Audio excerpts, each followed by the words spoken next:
আসসালামু আলাইকুম সবাইকে। অনেকে মুখের ভিতরে ঘা, জ্বালা-পোড়া বা ইনফেকশন নিয়ে ভোগেন। খাবার খেলেই জ্বলে যায়, ব্যথা করে বা ক্ষত দেখা দেয়। আজকে আমি বলবো এমন এক দারুণ জেল সম্পর্কে যেটা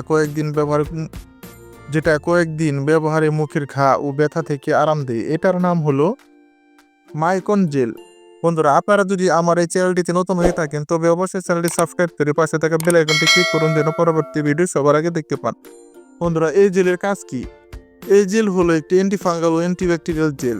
তার প্রধান উপাদান মাইকোনাজল। এটি মুখ, জিভ বা মাড়ি বা গলার ছত্রাক ও ব্যাকটেরিয়া সংক্রমণ দূর করে এবং ক্ষতস্থানে দ্রুত আরাম দেয়।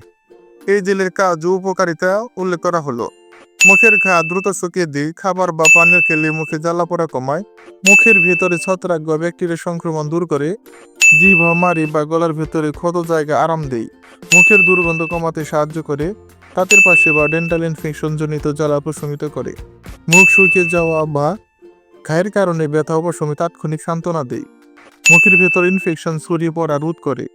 ব্যবহার বা খাওয়ার নিয়ম: এই জেল খাওয়ার জন্য নয়, মুখে ব্যবহারযোগ্য জেল। পরিষ্কার আঙ্গুল বা কটন বাড দিয়ে আক্রান্ত স্থানে হালকা করে লাগাতে হবে। দিনে 3 থেকে 4 বার ব্যবহার করতে পারবেন। লাগানোর পর অন্তত 20 থেকে 30 মিনিট পানি বা খাবার খাওয়া যাবে না, যাতে ওষুধটি ভালোভাবে কাজ করতে পারে। বন্ধুরা, এই ওষুধটির পার্শ্ব প্রতিক্রিয়া সাধারণত নিরাপদ, তবে কিছু মানুষের ক্ষেত্রে হতে পারে মুখে হালকা জ্বালাপোড়া বা তেতো স্বাদ, সামান্য লালচে ভাব, খুব কম ক্ষেত্রে অ্যালার্জি, চুলকানি বা ফুসকুড়ি হতে পারে।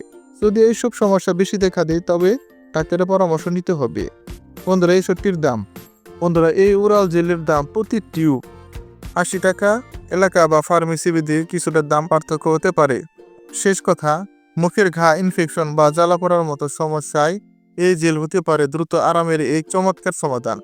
তবে যদি ঘা বারবার হয় বা দীর্ঘদিন না শুকায় তবে অবশ্যই ডাক্তারের পরামর্শ নিতে ভুলবেন না।